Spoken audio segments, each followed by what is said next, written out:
Hollywood's golden age, stretching from the roaring 1920s to the conservative 1950s, was designed to look flawless.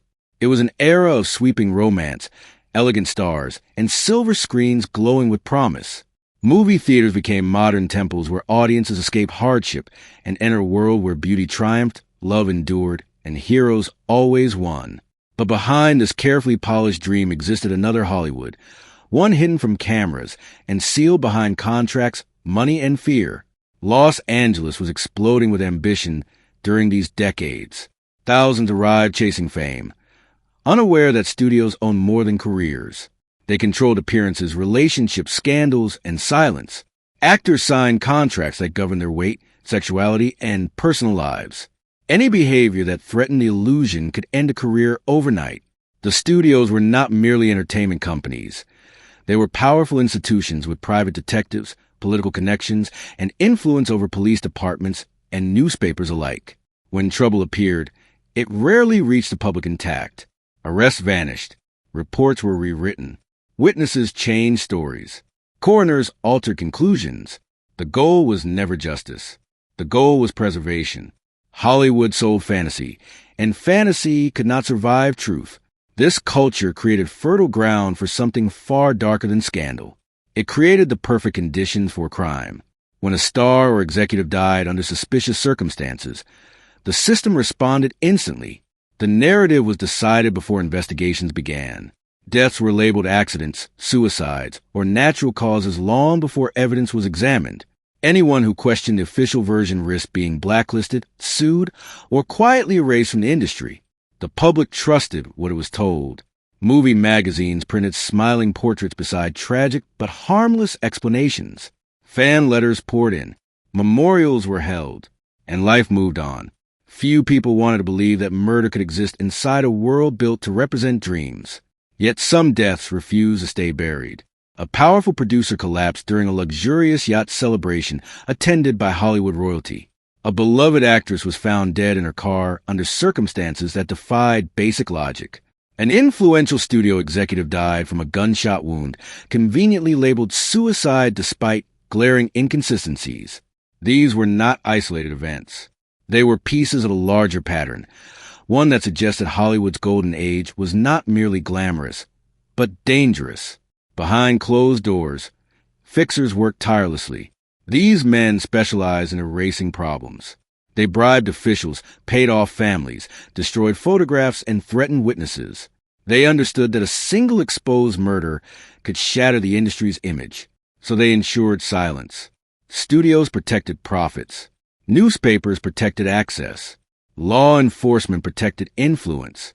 Those who knew too much learned to forget. Those who asked too many questions learned to stop asking.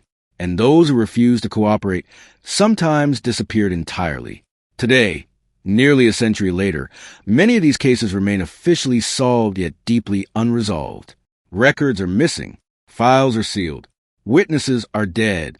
But the questions persist, echoing through Hollywood history like ghosts behind the spotlight. In this series, we step beyond the red carpets and into the shadows. We will revisit the deaths Hollywood buried, examine the contradictions, and expose the machinery that kept the truth hidden. These are not legends. They are mysteries written in blood. Welcome to the Golden Age Murders. On November 19th, 1924, Thomas Harper stepped aboard the private yacht the Oneida, expecting celebration, not death. Ince was one of the most powerful men in early Hollywood, a silent film pioneer whose studio system helped shape the modern movie industry. The weekend voyage was advertised as a birthday gathering in his honor, hosted by newspaper tycoon William Randolph Hearst, one of the wealthiest and most influential figures in America. The guest list glittered with fame, including actress Marion Davies and comedy icon Charlie Chaplin. The yacht sailed from San Pedro and cruised along the California coast, a floating palace of luxury, alcohol, and celebrity privilege. What happened aboard during those hours has never been fully agreed upon. What is certain is that Thomas Ince would never return alive. Officially, Ince became ill after dinner, complaining of stomach pain. He was said to have suffered indigestion, possibly aggravated by alcohol. According to the accepted narrative, he was taken off the yacht and transported home, where he later died of heart failure. Newspapers printed calm headlines. No suspicion was encouraged. The story was neat, brief, and quickly closed. Almost immediately, however, rumors began to circulate. Several accounts claimed Ince had been shot aboard the yacht.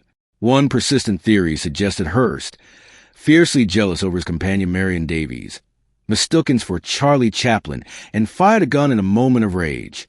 Another version claimed the struggle occurred, followed by a fatal gunshot, with panic spreading among the elite guests as they realized the consequences of exposure. What made the rumors impossible to silence was the behavior that followed. No full public autopsy report was released. Ince's body was reportedly removed discreetly before authorities could inspect the yacht. Witnesses signed confidentiality agreements. Guests offered contradictory statements. And most notably, Hearst's powerful newspapers controlled much of the media coverage, ensuring the official explanation faced little resistance. Even more suspicious was the swift financial settlement paid to Ince's widow. She received a large sum shortly after his death and never publicly questioned the circumstances. For many historians, the silence feels less like closure and more like purchase. Hollywood had everything to lose. A confirmed murder involving Hearst, Chaplin, and Davies would have detonated the industry. Studios feared public outrage, moral backlash, and government scrutiny. Careers would have ended. Empires might have fallen. Silence became the only acceptable solution. Law enforcement showed little interest in digging deeper. No criminal charges were filed. The yacht was never treated as a crime scene. The case quietly dissolved into speculation, officially resolved but forever questioned. Nearly a century later, the death of Thomas Ince remains one of Hollywood's most infamous mysteries. Heart attack or homicide, accident or execution. The truth is locked behind missing records and deliberate silence. What happened aboard the Oneida may never be proven, but the speed, coordination, and power behind the cover story suggests something far more sinister than indigestion. For many, Thomas Ince represents the first great Hollywood murder successfully hidden beneath wealth, influence, and fear. Setting a precedent the industry would follow for decades to come. On the morning of December 16, 1935, Hollywood awoke to another carefully worded tragedy. Thelma Todd, a popular actress known for her sharp wit and comedic charm, was found dead inside her car in a garage beneath a seaside cafe in Pacific Palisades. She was 29 years old, beautiful, successful, and positioned for a long career.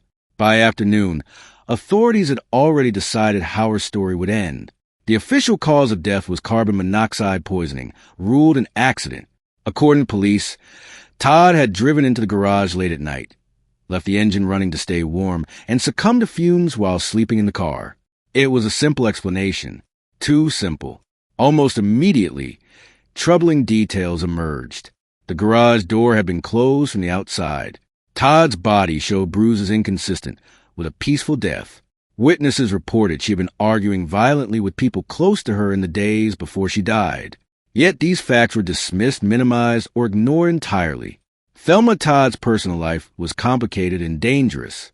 She was divorced from a jealous, abusive ex-husband who had previously threatened her. She was romantically linked to influential men with volatile tempers. More importantly, she co-owned a popular cafe that allegedly attracted organized crime interest. Rumors suggested she had refused demands from mob figures seeking control over the business, putting her directly in harm's way. The night before her death, Todd attended a party at the cafe.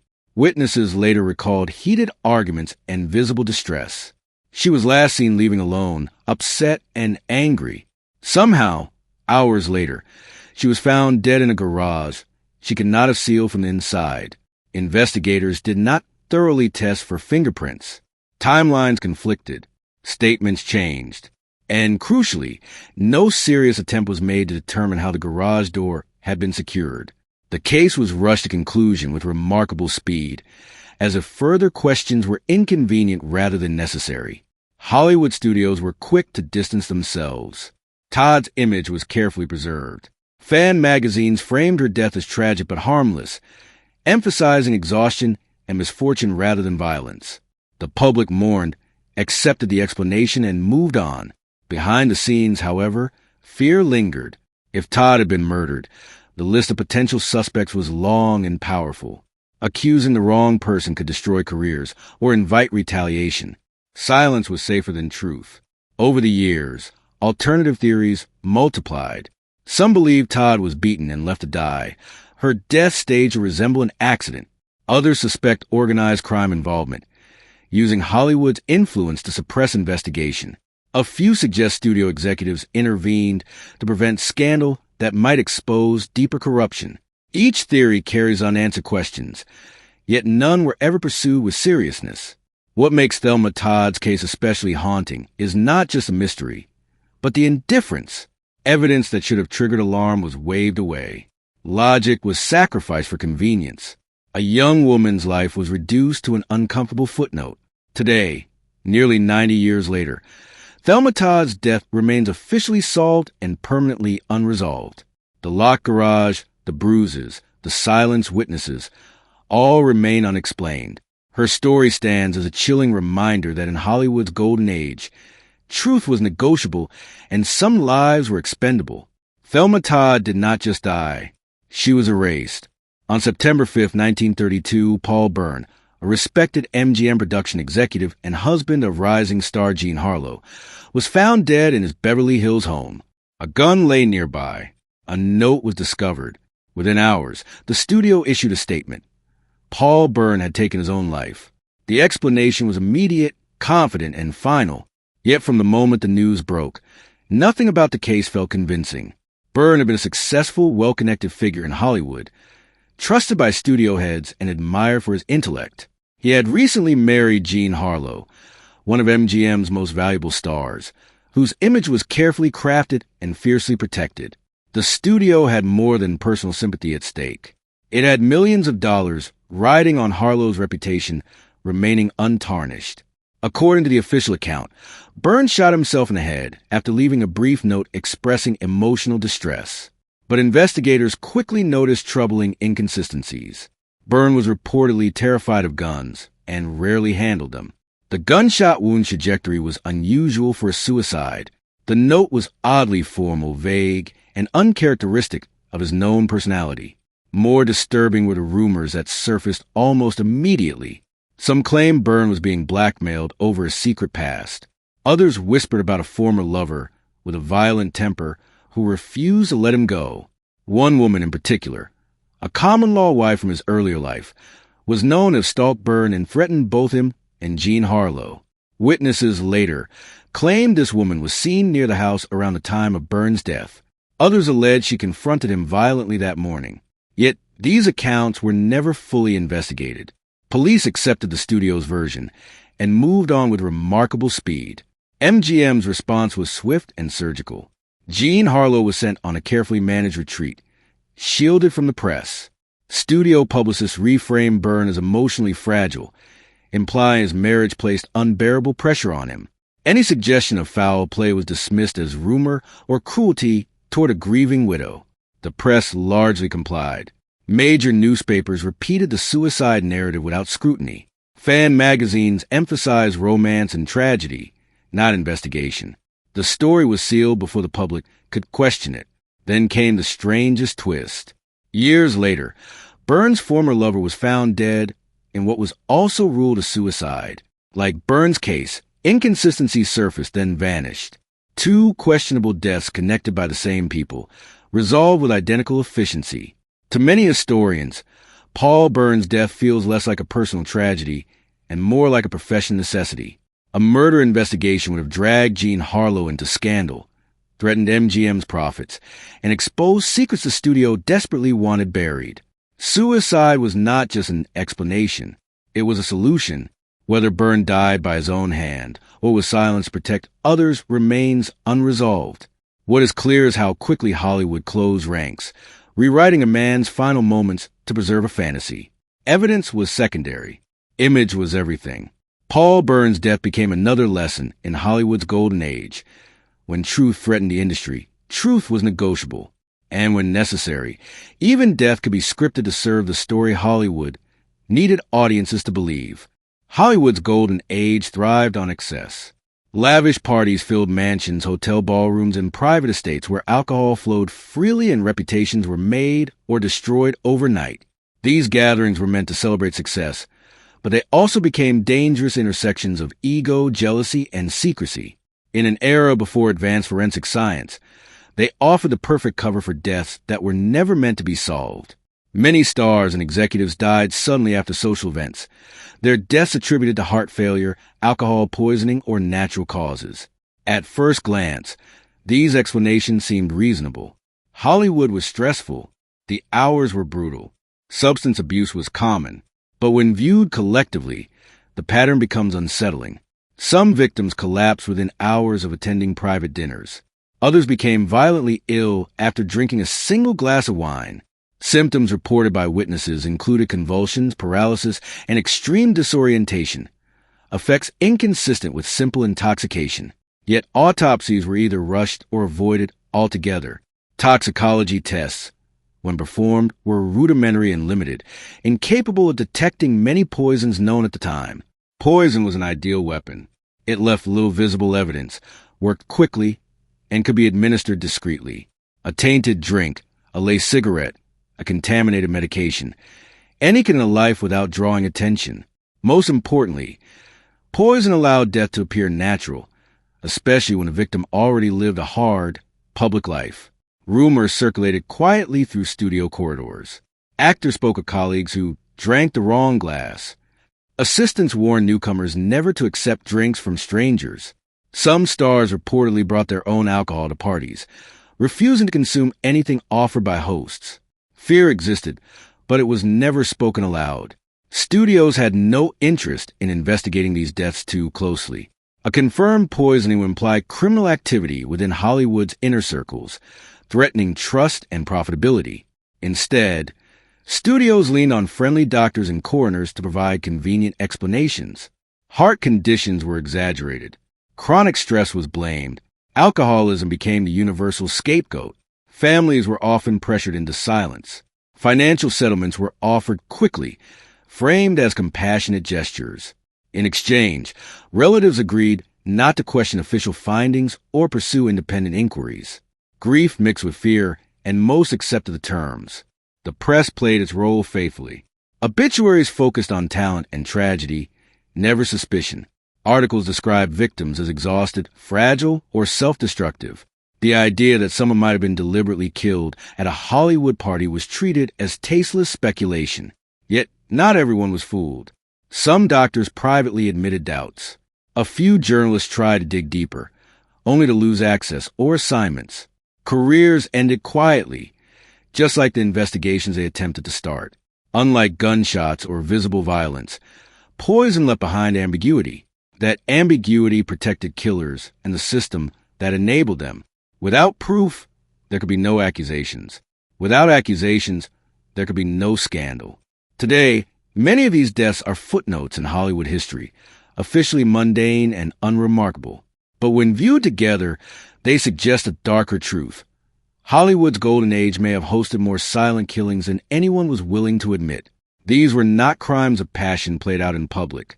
They were calculated, subtle, and invisible. And in a town built on illusion, invisibility was the most powerful weapon of all. Hollywood's golden age was not governed by law alone. It was governed by fixers. These men operated in the shadows, hired by studios to handle problems too dangerous, embarrassing, or expensive to reach the public. Their names rarely appeared in print, yet their influence shaped countless careers and concealed crimes that might otherwise have shattered the industry. A fixer's job was simple in theory and ruthless in practice. When a star was arrested, the fixer intervened. When a scandal threatened headlines, the fixer negotiated silence. And when death occurred under suspicious circumstances, the fixer ensured the story ended before it began. They bribed police officers, leaned on coroners, pressured witnesses, and rewrote timelines until the truth became unrecognizable. Studios maintained entire departments devoted to damage control. They cultivated close relationships with law enforcement, often providing favors, money, or career advancement in exchange for cooperation. Officers who resisted found themselves transferred, isolated, or quietly removed from sensitive cases. Those who complied were rewarded with influence and protection. Coroners were especially vulnerable. In an era when forensic oversight was limited, A single audit report could close a case permanently. Fixers knew which doctors would list heart failure instead of poisoning, accidental falls instead of blunt force trauma. Once a cause of death was certified, questioning it became nearly impossible. Witnesses were handled with equal precision. Some were paid. Others were threatened with lawsuits, blacklisting, or exposure of personal secrets. Actors, desperate to protect their livelihoods, often chose silence. Crew members, easily replaceable, knew better than to speak at all. Fixers also controlled the flow of information to the press. They cultivated relationships with gossip columnists and editors, trading exclusive access for favorable coverage. A scandal buried today might be replaced by a glowing profile tomorrow. Journalists who refused cooperation found themselves cut off from studio events, premieres, and interviews. In Hollywood, access was currency. In cases involving death, speed was critical. The faster a narrative was established, the harder it became to challenge. Fixers ensured police reports were filed quickly. Families were contacted immediately, and official statements were released before rumors could form. By the time doubts emerged, the story was already locked in place. Some fixers became legends within the industry, feared and respected in equal measure. They operated with near total immunity, protected by the very institutions they served. Their loyalty was not to truth, but to profit and preservation. As long as Hollywood's image remained intact, morality was irrelevant. The existence of fixers explains how so many suspicious deaths reached identical conclusions. Accidents, suicides, natural causes. The repetition was not coincidence. It was policy. For victims, the system offered no justice. For perpetrators, offered security. Crimes committed within Hollywood's inner circle rarely faced consequences, provided they threatened the right people. Silence was rewarded. Curiosity was punished. Today, many fixer files have vanished, destroyed long before public scrutiny could reach them. What remains are fragments, altered reports, missing evidence, and testimonies whispered decades later. Together, they paint a grim picture of an industry that valued illusion above human life. The studio fixers did not pull triggers or pour poison, but without them, many of Hollywood's golden age murders would never have stayed buried. They were the invisible hands, ensuring that darkness never reached the screen. Hollywood's golden age depended on image. Stars were gods, studios were kingdoms, and the public believed in perfection. But none of this could have endured without one critical ally, the press. Newspapers, fan magazines, and gossip columnists played a unique role. They documented the magic while deliberately ignoring the machinery of death behind it. The press looked away, and in doing so, they ensured that Hollywood's darkest secrets remained hidden. Journalists of the era faced an unusual challenge. They had access to the most exclusive parties, the newest films, and the biggest stars, but that access came at a price. Studios dictated what could be reported, and powerful fixers enforced compliance with quiet intimidation. A single misstep could mean losing not only a story but a career. Many reporters quickly learned that silence was the safest path, and complicity became routine. Obituaries and articles followed carefully scripted patterns. When stars died suddenly, explanations were simple and sanitized: heart failure accident, or tragic misadventure. Rumors of foul play were dismissed as hearsay or fan exaggeration. Even when inconsistencies were evident, an actress found dead in a locked garage, a producer collapsing under mysterious circumstances, the press rarely challenged official statements. Accuracy was secondary to narrative control. Some columnists thrived in this system. They became trusted intermediaries between studios and audiences, writing glowing profiles, scandal-free gossip, and human interest stories that reinforce Hollywood's illusion. By portraying actors as flawless and their lives as idyllic, the press reinforced perception of normalcy, even when death and danger lurked just behind the curtains. Yet not all journalists were willing to comply. Investigative reporters occasionally probed too deeply, asking uncomfortable questions about suspicious deaths. Some published accounts of arguments, threats, or unexplained injuries. In almost every case, these attempts were swiftly suppressed. Newspapers lost access to studio premieres, columnists were ostracized, and stories quietly disappeared. Hollywood's machinery was effective. The deeper you dug, the faster you were silenced. The press also engaged in self-censorship, internalizing the industry's standards as moral imperatives. A story of a star's accidental death, a sudden poisoning, or a suspicious shooting was not only inconvenient, it was considered socially irresponsible. After all, the public depended on movies as escapism, and any hint that fantasy and glamour were intertwined with crime could shatter the delicate suspension of disbelief. The cumulative effect of this dynamic was profound. The public learned to trust what they were told. Star deaths were mourned but rarely questioned. Suspicious patterns went unnoticed. Entire careers and even lives were erased from public consciousness, replaced with comforting narratives. In many cases, the only people who knew the truth were the studios, the fixers, and those present when tragedy struck. Even today, when historians revisit Hollywood's past, they struggle with incomplete records and biased reporting. Much of what is known comes from whispered accounts, private letters, or the occasional memoir written decades later. The newspapers that once documented the Golden Age are silent or complicit in omission. The stories of death were buried beneath the stories of triumph, and the press ensured that no one outside the industry could see the cracks behind a glittering facade. Hollywood's Golden Age relied on fantasy, and the press made that fantasy believable. By looking away, ignoring inconsistencies, and enforcing silence, the media became an essential participant in the concealment of murder. Without them, the myths of stars and studios would have crumbled long ago, exposing a darker truth few were ready to face. For every headline-grabbing death in Hollywood's Golden Age, there were countless others that went unnoticed. These were the forgotten victims, the lesser-known actors, supporting crew, and aspiring stars whose lives were deemed expendable in the relentless pursuit of image and profit. Their stories were rarely told, yet they revealed the human cost of a system obsessed with illusion. Hollywood was a town of ambition, filled with thousands chasing fame. Only a select few reached stardom, while the rest labored in obscurity, performing dangerous stunts, handling explosives on set, or working long hours in physically demanding roles. Accidents were common, but when a death occurred, the response often depended on the victim's perceived value.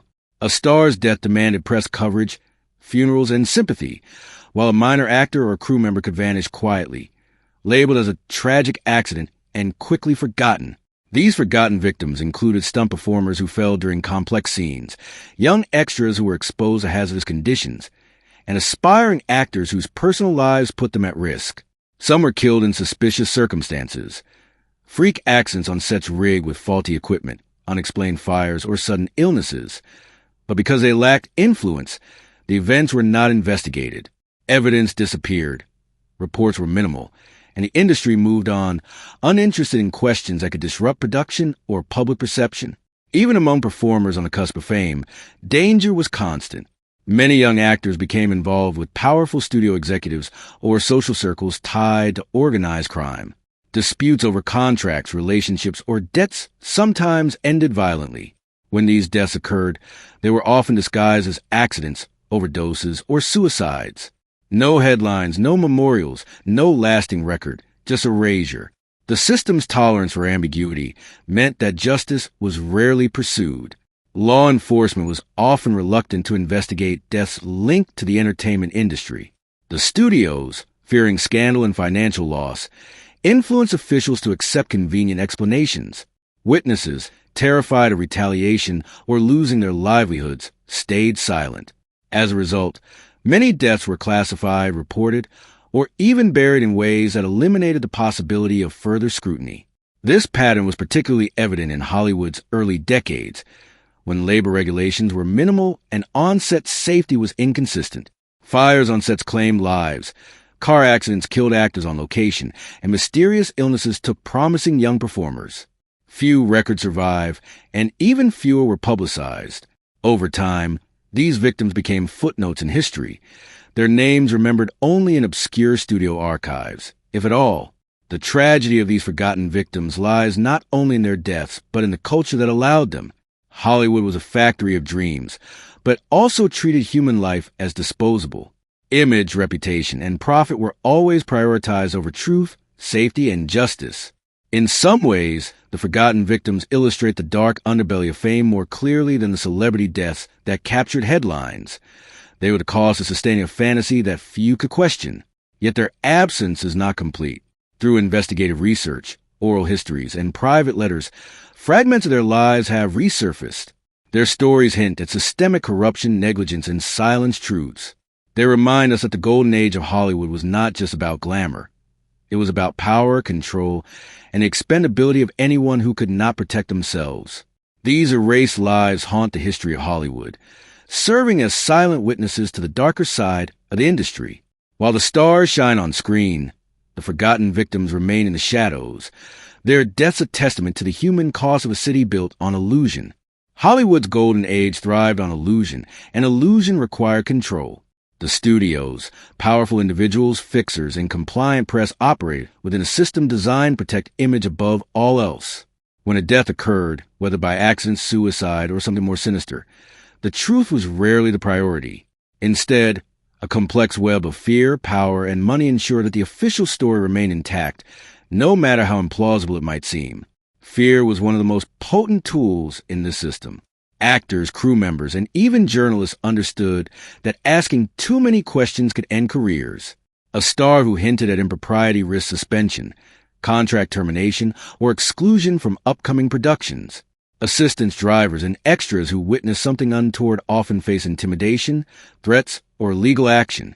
Even wealthy families of victims were pressured to remain silent, either through direct payments or veiled threats. Fear guaranteed compliance, and compliance guaranteed secrecy.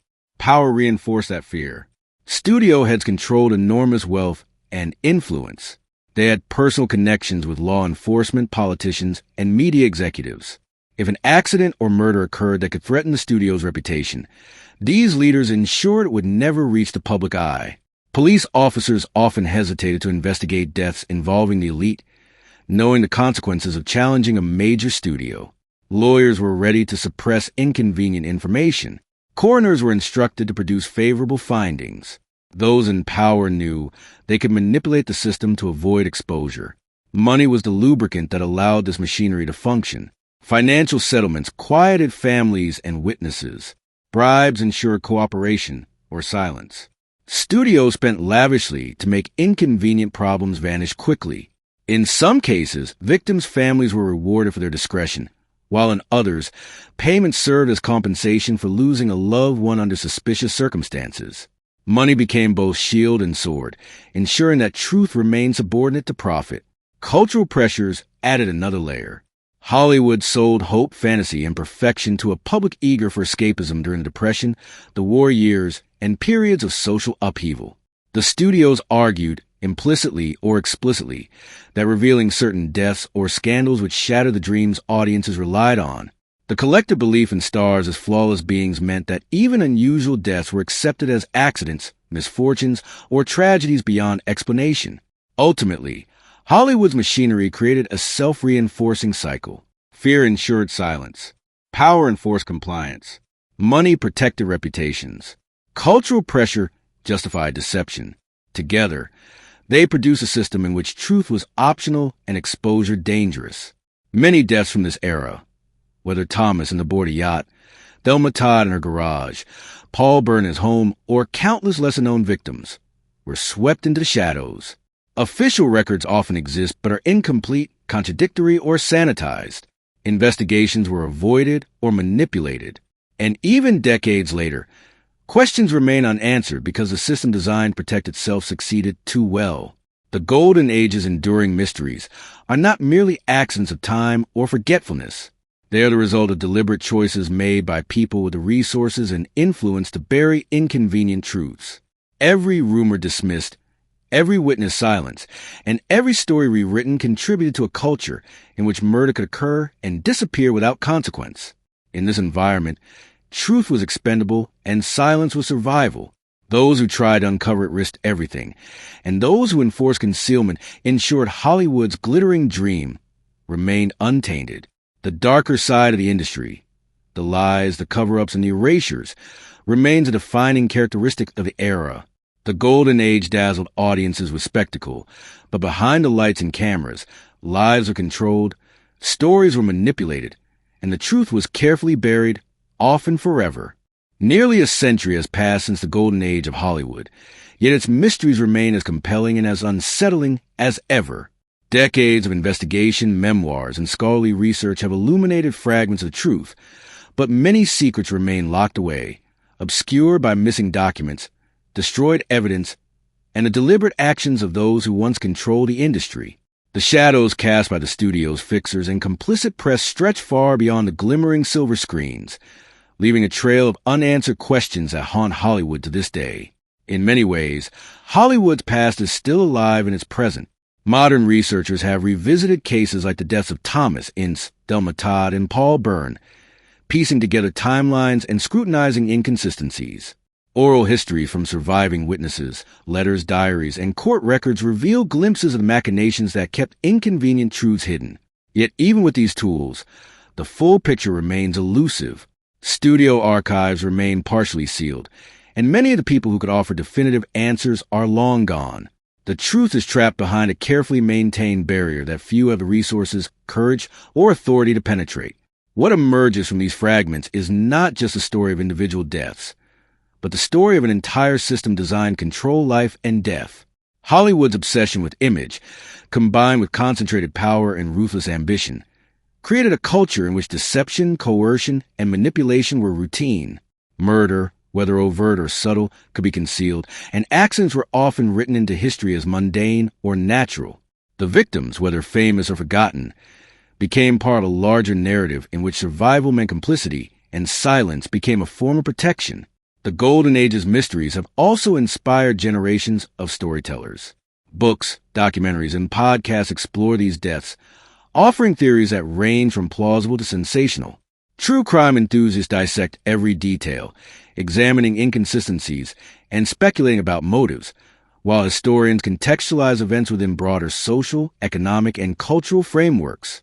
Despite this renewed attention, the original machinery of concealment, power, money, and influence was so effective that absolute certainty remains impossible. Even as Hollywood modernized, echoes of these practices lingered. The culture of secrecy and control, cultivated in the studio system of the 1920s through 1950s, informed how later scandals were managed. While investigative journalism has grown stronger and forensic science more advanced, the lessons of the past demonstrate how a combination of wealth, influence, and media manipulation can obscure even the most glaring truths. Ultimately, the enduring fascination with these murders stems not only from the crimes themselves, but from what they reveal about human nature and power. The deaths of Thomas Ince, Thelma Todd, Paul Bern, and countless others are not just stories of individual tragedy. They are testimonies to a system that valued perception over reality, profit over justice, and secrecy over life. Hollywood, for all its glamour and magic, remains a place where shadows gather behind the spotlight, where lives can vanish quietly, and where the line between myth and history is blurred.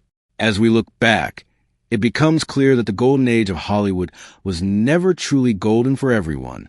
Beneath the glitz, murder, cover-ups, and erasures shaped the industry in ways that continue to intrigue and disturb. The stories of the victims, the complicit, and forgotten serve as reminders that fame and fortune can be deadly, and that behind every shining star may lie a darkness the world was never meant to see. Hollywood's shadows endure, and the mysteries of its golden age remain unsolved, haunting the very legacy it tried so desperately to perfect. Dive into the shadows of Hollywood's golden age. Watch now to uncover the unsolved mysteries, hidden scandals, and forgotten victims behind the glitz and glamour. Don't forget to like, comment your theories, and subscribe for more true crime stories from history.